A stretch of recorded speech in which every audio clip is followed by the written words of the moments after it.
सूत जी बोले, वैश्य ने जब मंगलाचार करके यात्रा आरंभ की, जो झूठ बोलने आदमी जो है कितना भी कष्ट हो जाए वो झूठ बोलना नहीं छोड़ता है। तो जब थोड़ी दूर पहुंचे और भगवान उसको बहुत मिलते हैं, जो झूठ और चोरी करता है, बार बार झूठ बोलता है, उसको भगवान बहुत मिलते हैं, लेकिन उसको विश्वास नहीं होता है।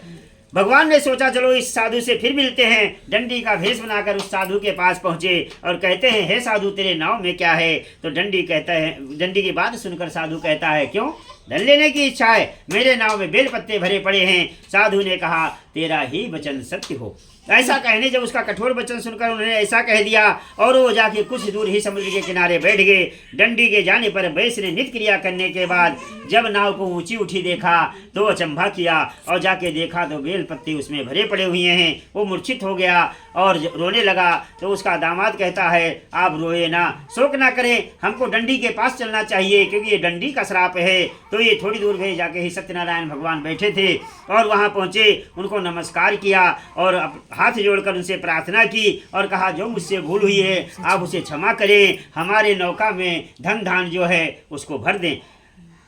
तब भगवान सत्यनारायण कहते हैं, हे बणिक पुत्र, तू मेरी आज्ञा से बार बार दुख पा रहा है क्योंकि तू मेरे पूजा का संकल्प किया है और वो कर नहीं रहा है, मेरे पूजा से तू विमुख हो रहा है। सत्यनारायण भगवान के ऐसी वचन सुनकर, डंडी की ऐसी वचन सुनकर साधु कहता है, हे प्रभु, आपकी माया को तो ब्रह्मा विष्णु आदि नहीं जान सकते, तो मैं कैसे जान सकता हूँ? आप प्रसन्न होइए, नौका में धन भरिए, मैं अपने सामर्थ्य के अनुसार पूजन करूंगा और आप मुझे क्षमा करो, मुझे क्षमा करो, मेरे नौका में धन भर दो।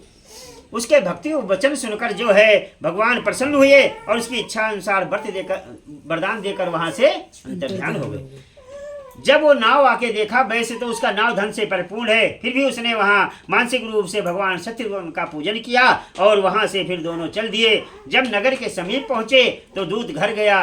दूत ने घर जाकर उसकी पत्नी लीलावती से कहा, साधु अपने नगर के समीप आ गया है।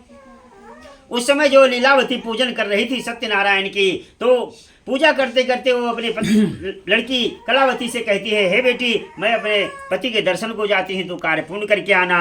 लेकिन पीछे से कलावती भी वही कार्य को छोड़ देती है और अपने पति के दर्शन को जाती है। सत्यनारायण भगवान वहाँ रुष्ट हो जाते हैं और कलावती के पति को नाव सहित पानी में डुबो देते हैं। जब कलावती अपने पति के दर्शन को नहीं पाती है तो रोती हुई वो गिर जाती है, बेहोश हो जाती है। तो साधु है उसी समय भगवान सत्यनारायण का प्रार्थना करता है और कहता है, मेरे परिवार से जो भी कुछ भूल हुई है आप मुझे क्षमा कीजिए, मेरे परिवार को क्षमा करें और मैं श्रद्धानुसार आपकी पूजन करूंगा।